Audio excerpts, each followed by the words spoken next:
Welcome welcome welcome. एक बार फिर से आप लोगों का स्वागत है आपके अपने show Dan and English words giving episode 33 में। चलिए आज का नया दिन और आज का सिचुएशन ये रहा। Hello, my dear friend. Most welcome in our show, Dan English Words Gimmick. Finding him in high dudgeon, dances, duffer, and those who have the habit of digressing became dutiful. But here is the rub. People are not ready to give carte blanche, but credit where credit's due. Means of my saying, most of the people can be dumbfounded by seeing your ethics of public services. चलिए आज का ये situation और चलिए इसमें जितना भी हम वर्ड यूज किए हैं शुरुआत करते हैं उसका explanation without any further delay. तो चलिए आज का पहला वर्ड ये रहा। That is in high dudgeon. This is a idiom. इसका मतलब होता है very angry in high dudgeon. देखिए जब बहुत आदमी गुस्सा आ जाता है, पूरा गुस्से में आ जाता है, क्रोध में होता है, उसी को हम बोलते हैं इन हाई डडजन। ये इसको इडियम ये है। इसका एग्जांपल देखिए, यू आर इन हाई डडजन माने आप बहुत गुस्से में हैं। उसका वजह जो भी हो, लेकिन इसको यदि हम बोलेंगे इससे पहले यू आर इन एंग्री बोलते थे, लेकिन मेरे दोस्त आज से यूज कीजिए you are in high dudgeon. And second example of this idiom, nowadays most of the people come in high dudgeon even on trifle matter. आजकल देखते होंगे कि ये भागदौड़ के जमाने में आदमी सब इतना बिजी रहता है कि छोटे छोटे बात पे भी बहुत गुस्सा आ जाता है। यही बोला है कि ये बहुत गुस्सा हो जाता है, जो कि नहीं होना चाहिए, लेकिन एग्जाम्पल ये बोल रहा है कि नॉइडेज आजकल जो आदमी है छोटे छोटे बात पे भी बहुत गुस्सा आ जाता है। तीसरा देखिए, अवॉइड बीइंग इन हाई डडजन मैंने क्रोध में रहना छोड़िए, ये अच्छी बात नहीं है, सेहत के लिए भी अच्छी नहीं है और आपके फ्यूचर के लिए भी अच्छा नहीं है। तो मुझे आशा है कि आप ये समझ गए होंगे in high dudgeon idiom means very angry. चलिए आज का सेकंड वर्ड ये रहा। That is dunce. This is a noun. इसका मतलब होता है stupid, foolish या rascal. या जिसको हम लोग बोलते हैं बेवकूफ, जिसको कुछ समझ में नहीं आता। और मैं आपको बताया कि पेट कटा हुआ ए है तो इसका मतलब ओ होता है डांस। क्या पढ़ेंगे? डांस। एग्जाम्पल से आप क्लियर कीजिए। पहला example, no one is ready to accept that he is a dunce मैंने कोई बोला कि वो बहुत बेवकूफ है, लेकिन कोई भी आदमी उसको मानने के लिए तैयार नहीं है कि वो बेवकूफ भी है, ऐसा व्यवहार भी कर सकता है। इसलिए मैं बोला no one is ready to accept that he is a dunce. दूसरा एग्जाम्पल देखिए। Second example of this noun, he is called a dunce in school. जब वो स्कूल में पढ़ाई कर रहा था तो सब उसको बोल रहा था कि ये डांसी है, मैंने स्टूपिड ही है, फुलिश ही है, इसलिए मैं बोला he is called a dance in school.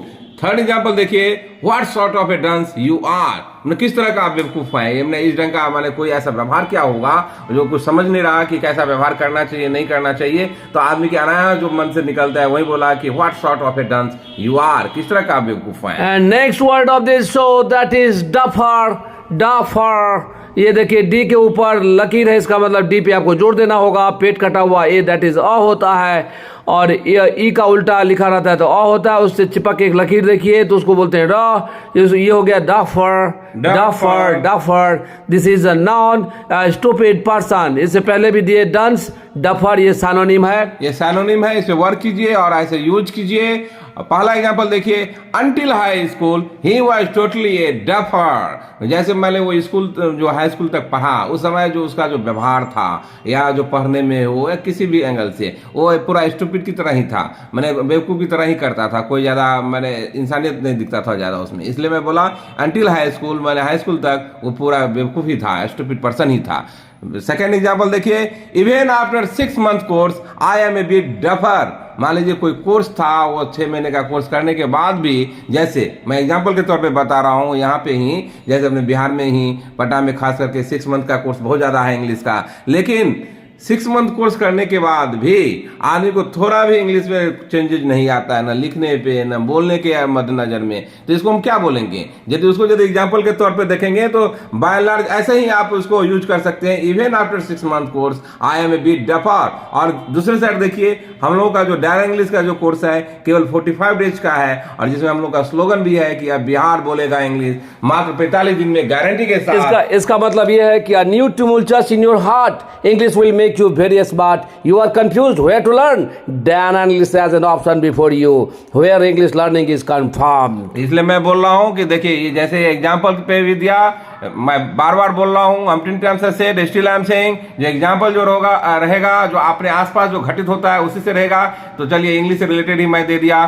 तीसरा एग्जाम्पल देखिए, And third example of this word, that is Ram is really a duffer in English, but in Hindi he is very intelligent. मान लीजिए राम जो है वो इंग्लिश में पूरा ही मैंने एक शब्द भी नहीं बोल पाता है, तो उसको क्या बोले, स्टूपिड पर्सन ही है, आपको उसमें दिखेगा, बेवकूफ की तरह दिखेगा, लगेगा कि उसको कुछ नॉलेज ही नहीं है। लेकिन जब वो हिंदी के क्षेत्र में आता है तो बहुत ही इंटेलिजेंट है, हिंदी में तो बहुत ही अच्छा लिखता है, अच्छा बोलता भी है। इसलिए मैं बोला Ram is really a duffer in English, but in Hindi he is very intelligent. And next word of this Dan English words gimmick, that is digress.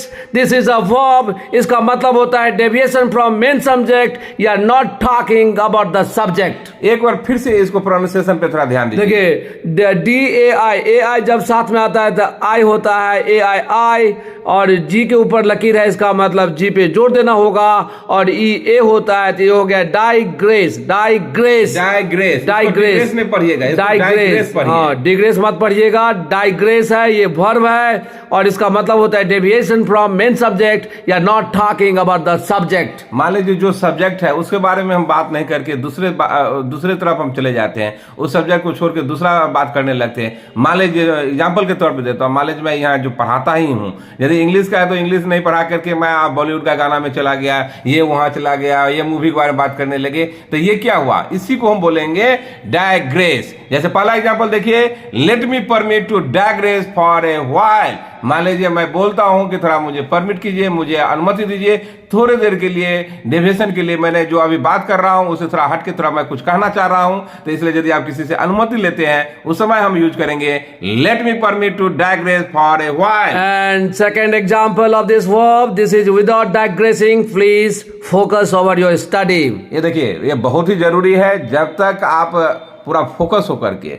बिना आप डेविएट होते हुए जब तक आप पढ़ाई नहीं करेंगे तो गोल पाना नामुमकिन है, क्योंकि ये कॉम्पिटिटिव है। इसलिए मैं बोला कि without digressing please focus over your study. और ये जब ये नॉन होता है तो उसको बोलते हैं डाइग्रेशन। जैसे देखिए एग्जाम्पल पे देखिए, अर्थ सेम ही है, डेविएशन के संदर्भ में भी होता है। एग्जाम्पल देखिए, her statement was full of digression. मान लीजिए कोई जो स्टेटमेंट दिया, जो बातें बोला, उसमें केवल उसका मेन सब्जेक्ट पे कोई भी बात नहीं था, सब्जेक्ट से हटके ही सब बात कर रहा था, इसलिए मैं बोला her statement was full of digression. चलिए आज का next word and fifth word, that is dutiful. Dutiful देखिए, ड्यूटीफुल मीन्स यू के आगे दो बिंदी है, इसका मतलब दुर्गु हो गया, मीन्स लंबा करके बोलना पड़ेगा, और डी के ऊपर लकीर है, इसका मतलब डी पे जोर देना होगा, और टी होता है, और ई उल्टा हुआ, ई उल्टा लिखा रहता है तो अ होता है, तो क्या हो गया ड्यूटीफुल।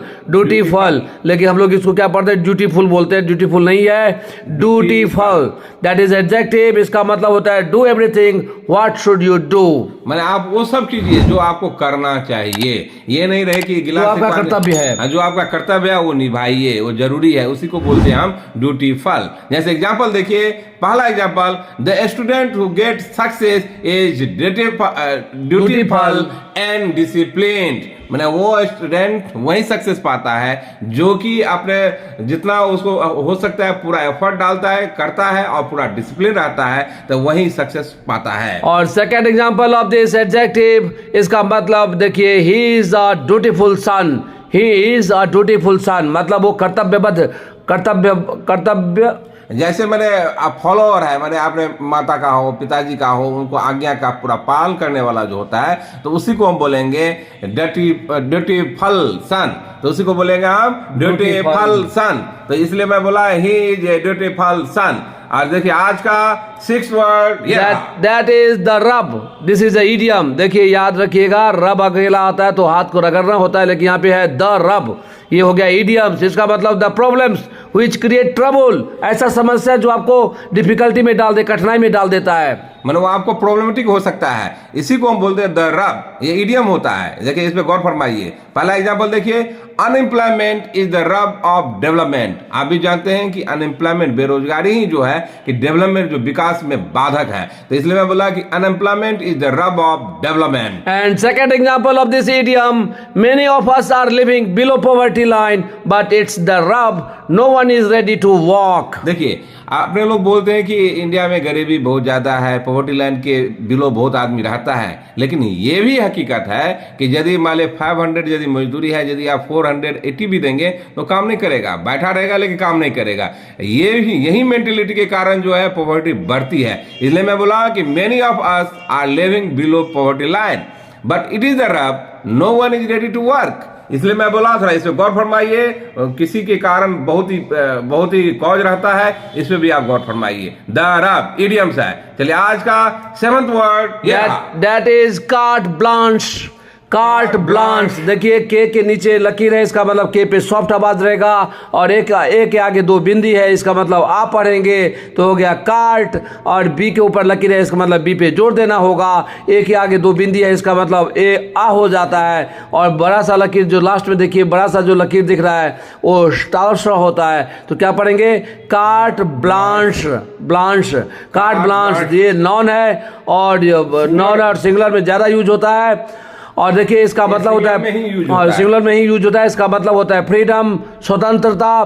तो इसको हम बोलेंगे कार्ट ब्लांच। एग्जाम्पल देखिए, पहला example, you have carte blanche to do anything as per your desire. मैंने आपको पूरा स्वतंत्रता है, आप अपने इच्छा के अनुसार कुछ भी काम कर सकते हैं, इसलिए मैं इसको यूज इस ढंग से किया। दूसरा एग्जाम्पल देखिए, many organisation do not give carte blanche to their employ. देखिए मान ली बहुत संस्था ऐसा है कि जो अपने एम्प्लॉय को पूरा स्वतंत्रता नहीं देता है, फ्रीडम नहीं देता कि आप कुछ भी कर सकते हैं, एकदम टाइम मॉनिटर रहता है, यही करना है, यहाँ से न हिलना है, न डुलना है, न ये नहीं कर सकते, वो नहीं कर सकते। इसी को हुआ कि स्वतंत्रता का हनन बोलते हैं। इसी को हम बोलेंगे many organisation do not give carte blanche to their employ. Third example देखिए, carte blanche is granted to student by their landlord. जैसे खास करके जो पटना में जो रहते हैं, जो लॉज में रहते हैं, कितना यहाँ पे जो मकान मालिक है, जो बहुत ही स्टूडेंट को पूरा फ्रीडम नहीं देता है, लेकिन यहाँ पे जो मैं एग्जाम्पल दिया कि जिस यहाँ पे रहते हैं उनका जो ऑनर है उनको पूरा स्वतंत्रता दिया है कि अपने मन माफिक आइए जाइए, जब भी हो, कोई दिक्कत नहीं है, तो उसी को हम बोलेंगे कार्ट ब्लांच। तो इसको हम बोलेंगे carte blanche. The carte blanche is granted to student by their landlord. चलिए आज का 8th वर्ड रहा, that is to give credit where credit's due. This is the idioms. देखिए फिर से ध्यान दीजिएगा, to give credit where credit's due, इसका मतलब होता है praise someone who deserve for it, या से समवन गुड। मतलब किसी को बड़ाई करते हैं या किसी को अच्छा के बारे में बोलते हैं या उनको सराहना करते हैं। लेकिन मेन मेरा ये कहना है, यदि वो डिजर्व करते हैं, वो अच्छा काम किए तो उनको आप बोलिए हाँ अच्छा किए, प्रशंसा करना चाहिए, उसी को हम बोलते हैं to give credit where credit due. ये नहीं, तो इसलिए मैं देखिए एग्जांपल से क्लियर कीजिए। पहला example, only for appeasing I am not saying I am giving credit where credit due. मैं केवल आपको खुश करने, अपीज मैंने होता है खुश करना, मैं आपको खुश करने के लिए ये नहीं कर रहा हूं, क्योंकि आप डिजर्व करते हैं, आप अच्छा काम किए हैं, इसलिए मैं आपको चावसी दे रहा हूं, आप इसलिए मैं आपका प्रशंसा कर रहा हूं। इसका अर्थ ये हुआ। And second example of this idiom, give credit where credit's due, really he did well। जैसे मान लीजिए वह जो है इस संदर्भ में जो मैं सब्जेक्ट वो अच्छा काम किया, इसलिए उनको क्रेडिट दीजिए, देना ही चाहिए, यही अपना धर्म होता है। यही मैं बोला कि give credit where credit due, really he did well. इसमें कैसे यूज कीजिए। Hello, my dear friends, seeing a constant stream of affection, a spontaneous flowing enthusiasm, and unalloyed positive zest, even self-satisfied Daniel and Anil couldn't thwart themselves from saying you preponderance amount of thanks to you all for being with us, for following us, for becoming an ardent follower of Dan English. 100% I'm telling you, my dear friend, 100% you can speak just like a native speaker. Your pronunciation, style of making sentence will be better. चलिए आज का 9th word रहा डम्फाउंडेड। डम्फाउंडेड, चलिए इसको थोड़ा डेलिनेट कर देखिए डम्फाउंडेड, ये कि डी के नीचे लकीर है, इसका मतलब डी पे सॉफ्ट आवाज रहेगा, एफ के ऊपर लकीर है, इसका मतलब एफ पे जोर देना होगा। ए यू जो होता है, ए यू औ करके पढ़ते हैं, और डी आई डी डिड। यहाँ पे देखिए ए पे, यहाँ पे शुरू में देखिए ए कटा हुआ, ये अ होता है डम्फाउंडेड। क्या पढ़ेंगे? Dumbfounded. Dumbfounded, this is adjective, इसका मतलब होता है unable to speak because of surprise. नहीं बोलते हैं स्तब्ध हो गया, दम बिल्कुल उसका आवाज नहीं निकल रहा नहीं था। निकलना है। मान लीजिए खुशी के मारे हो या दुख के कारण हो, कभी कभी हम लोग इतना आश्चर्यचकित हो जाते हैं किसी न्यूज को सुन करके या किसी इंसिडेंट को देख करके कि हम कुछ बोल नहीं पाते हैं, एक्सप्रेस नहीं कर पाते हैं। उसी को हम बोलते हैं डम्बफाउंडेड। जैसे एग्जांपल पे देखिए, on hearing news he left डम्बफाउंडेड। मैंने इसका अर्थ ये हुआ डम्बफाउंडेड। On hearing news he left डम्बफाउंडेड। जैसे देखिए इसको में क्या है कि 3 टुकड़े में इसका उच्चारण है, इसमें थोड़ा गौर फरमाइए, डम्बफाउंडेड। तो इसलिए मैं बोला कि ये न्यूज सुनने पर वो पूरा स्तब्ध हो गया, कुछ नहीं बोल पाया। दूसरा एग्जांपल देखिए, When he said her mystery, she became dumbfounded. मान लीजिए वह जो था उनके सामने में वो कोई औरत थी या लड़की थी, उसका जो मिस्ट्री था, रहस्य था, वो जब उजागर किया, क्योंकि उसको पता कि वो तो मेरा मिस्ट्री है, किसी को पता नहीं है, लेकिन उनके सामने जब वो बोलने लगा तो पूरा आश्चर्यचकित हो गया, ये कैसे जान रहा है ये सारा चीज। इसी को जब मैं यूज करूंगा तो when he said her mystery she became dumbfounded। और तीसरा एग्जांपल देखिए, her sudden appearance left all onlookers in dumbfounded. मान लीजिए कहीं पे वो थे, आदमी ये सोचता होगा कि आएगा नहीं आएगा या कुछ उसके लिए कुछ आदमी अपना सोच रहा होगा, लेकिन अचानक उनके प्रकट होने पर तो आदमी जितना भी आदमी देखने वाला था पूरा आश्चर्यचकित हो गया, सरप्राइज हो गया, कुछ बोल नहीं पाया, यही बोला ये कैसे हो सकता है। तो इसलिए उस समय उसको हम यूज करेंगे, her sudden appearance left all onlookers in dumbfounded. चलिए आज का 10th एंड फाइनल वर्ड रहा, That is ethic. That is ethic. देखिए ई के ऊपर लकीर है, ई के ऊपर लकीर, इसका मतलब ई पे जोर देना होगा, और जो 0 है उसमें पेट कटा हुआ है, थ होता है, थ। इसको यदि आप मैथमेटिक्स की भाषा में बोलेंगे तो थीटा होता है। तो देखिए एथिक क्या पढ़ेंगे, ethic this is a non, इसका मतलब होता है accepted beliefs based on non morals. तो ये जो अपने लोग जो बिलीव करते हैं, ये अपना धर्म होता है, इस सबको जो हम लोग एक्सेप्ट करते हैं, स्वीकार कर लेते हैं, उसी को हम लोग बोलते हैं एथिक। जैसे पहला एग्जांपल देखिए, he said he is bonded with professional ethics. मैंने वो बोला कि मैं जो हूँ अपने जो जिस प्रोफेशन में हूँ, मान ली मैं डॉक्टर हूँ, टीचर हूँ, उसका कुछ एक धर्म होता होगा, मैं उस धर्म से बंधा हुआ हूँ, तो इसलिए मैं उसको, इससे पहले आप दूसरे ढंग से बोलते होंगे, लेकिन मेरे दोस्त आज से यूज कीजिए एथिक का। And second example of this noun, an ethic of hard work is learnt by their parents. जैसे देखिए, मैंने मेहनत करने का, खास करके आप बोलते हैं ना कि अपब्रिंगिंग से ही, मैंने कि परवरिश से ही ये समझ में आता है बच्चे को कि हम कैसे करना चाहिए नहीं करना चाहिए, क्योंकि सब माता पिता का ज्यादातर अनुसरण करता है। यही मैं बोला कि ये जो मेहनत करने का, कड़ी मेहनत का जो लेसन जो है, वो अपने माता पिता से ही सीख के आया, तो उससे ही वो एक्सेप्ट किया इस बिलीव को, यही इसी से काम होता है। इसलिए मैं बोला an ethic of hard work is learn by their parents. And तीसरा एग्जांपल देखिए, her article is all about business community for lack of its ethics. मान लीजिए वो कोई आर्टिकल लिखती है, उसमें वो बार बार जो टारगेट करती है बिजनेस कम्युनिटी को, जो अपने बिजनेस जो करते हैं उस कम्युनिटी को करते हैं, बोले कि इसमें जो है पूरा मोरल एथिक जो है, इसका कोई मैंने बहुत ही कमी है, मैंने अपना धर्म को निभाता नहीं है, काफी ज्यादा लैप्स इसमें दिखता है, कमी दिखता है, उसी को जब हम बोलते हैं तो एथिक्स बोलते हैं।